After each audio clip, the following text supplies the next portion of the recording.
दोस्तों, क्या आपने कभी सोचा है कि अगर इंडिया और पाकिस्तान के बीच आज फुल स्केल वॉर छिड़ जाए तो कौन जीतेगा? किसके पास ज्यादा ताकत है? कौन से देश देंगे साथ? कौन से हथियार और टेक्नोलॉजी इस्तेमाल होंगे और दोनों देशों पर क्या होगा असर? इस वीडियो में हम करने वाले हैं एक डीप और डिटेल्ड एनालिसिस और हर वो फैक्ट बताएंगे जो आपको सोचने पर मजबूर कर देगा। तो वीडियो को पूरा जरूर देखना और अगर आपको इंडिया की ताकत पर गर्व है तो अभी वीडियो को लाइक करो, शेयर करो और चैनल को सब्सक्राइब जरूर कर दो। चैप्टर 1, आर्मी स्ट्रेंथ का कंपैरिजन। चलिए सबसे पहले बात करते हैं थल सेना यानी कि आर्मी स्ट्रेंथ की। इंडिया के पास दुनिया की दूसरी सबसे बड़ी सेना है। इंडिया के पास करीब 14 लाख एक्टिव सोल्जर्स हैं और करीब 11 लाख रिजर्व फोर्स। वहीं पाकिस्तान के पास सिर्फ 6,50,000 एक्टिव सोल्जर्स हैं और करीब 5 लाख रिजर्व फोर्स। अब बात करते हैं टैंकों और आर्मर्ड व्हीकल्स की। तो इंडिया के पास हैं 4,750 से ज्यादा टैंक, जिनमें शामिल हैं T-90 भीष्म और इंडिया में बने हुए अर्जुन टैंक। साथ ही इंडिया के पास है 10,000 से ज्यादा आर्मर्ड फाइटिंग व्हीकल्स। पाकिस्तान के पास हैं करीब 3,700 टैंक, जिसमें उनका मुख्य टैंक है अल खालिद और T-80। उनके पास करीब 3,000 आर्मर्ड व्हीकल्स हैं। अब बात करते हैं तोपों की यानी आर्टिलरी। इंडिया के पास हैं 4,000 से ज्यादा तोपें, हॉविट्जर और रॉकेट लॉन्चर। इनमें शामिल हैं Pinaka multiple rocket launcher, K9 वज्र हॉविट्जर और बोफोर्स तोप। पाकिस्तान के पास हैं करीब 2,000 तोपें और रॉकेट लॉन्चर, जिनमें शामिल हैं नसर मिसाइल और हॉविट्ज FH-77। चैप्टर 2, एयरफोर्स का कंपैरिजन। अब बात करते हैं हवाई ताकत यानी कि एयरफोर्स की। इंडियन एयरफोर्स के पास हैं करीब 2,210 एयरक्राफ्ट्स। इनमें शामिल हैं 580 फाइटर जेट्स। इनमें शामिल हैं एडवांस्ड जेट्स जैसे राफेल, सुखोई 30 MKI, मिराज 2000 और इंडिया में बना हुआ तेजस। पाकिस्तान के पास हैं करीब 1,300 एयरक्राफ्ट्स। उनके पास हैं F-16, JF-17 थंडर और पुराने मिराज 3। लेकिन सिर्फ जेट्स से जीत तय नहीं होती, टेक्नोलॉजी भी जरूरी है।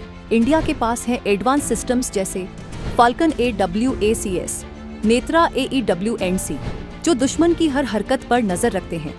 पाकिस्तान के पास भी कुछ AEW&C सिस्टम्स हैं, लेकिन उनकी रेंज और क्षमता इंडिया से कम है। अब बात करते हैं मिसाइल स्ट्राइक की। इंडिया के पास है दुनिया की सबसे तेज सुपरसोनिक मिसाइल ब्रह्मोस।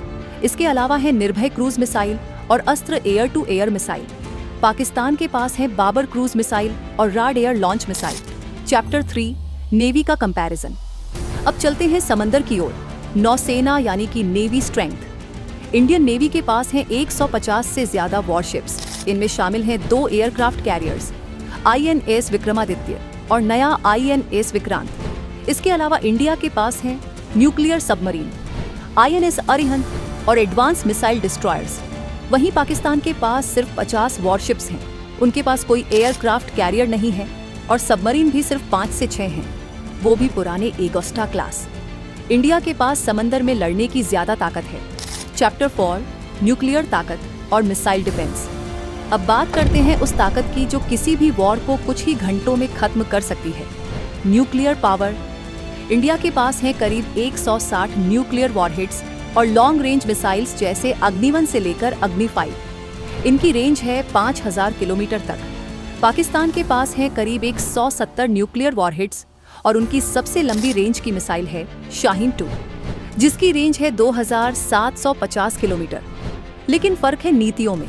इंडिया की नीति है नो फर्स्ट यूज, यानी इंडिया पहले न्यूक्लियर हमला नहीं करेगा। अब बात करते हैं मिसाइल डिफेंस सिस्टम्स की।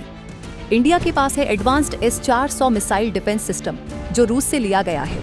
इसके अलावा है आकाश मिसाइल और आने वाले समय में आयरन डोम जैसा सिस्टम भी।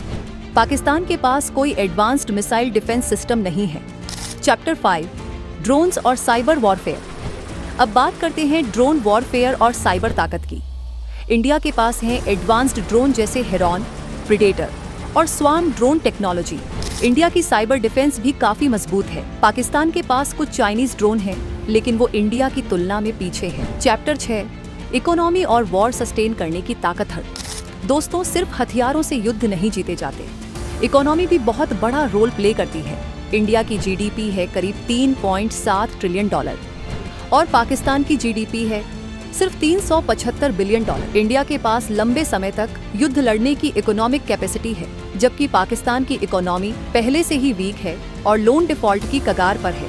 Chapter 7 international support. अब बात करते हैं कि अगर युद्ध हुआ तो कौन कौन देश साथ देंगे। इंडिया के साथ होंगे अमेरिका, रूस, फ्रांस, जापान, ऑस्ट्रेलिया और इजराइल। पाकिस्तान के साथ हो सकते हैं चीन और कुछ इस्लामिक कंट्रीज, लेकिन वो भी लिमिटेड सपोर्ट देंगे। चैप्टर 8 वॉर का असर और कंक्लूजन। अगर वाकई में इंडिया और पाकिस्तान के बीच युद्ध हुआ तो दोनों देशों को भारी नुकसान होगा। हजारों लोगों की जान जाएगी, बड़े शहरों पर हमले हो सकते हैं, इकोनॉमिक क्राइसिस आ सकता है। लेकिन पाकिस्तान इस युद्ध से ज्यादा प्रभावित होगा, उनकी ताकत और सपोर्ट लिमिटेड है। तो दोस्तों, सवाल ये नहीं कि कौन जीतेगा, सवाल ये है कि क्या वाकई हम युद्ध चाहते हैं, क्योंकि असली जीत तब होती है जब शांति बनी रहे। युद्ध में सिर्फ नुकसान होता है।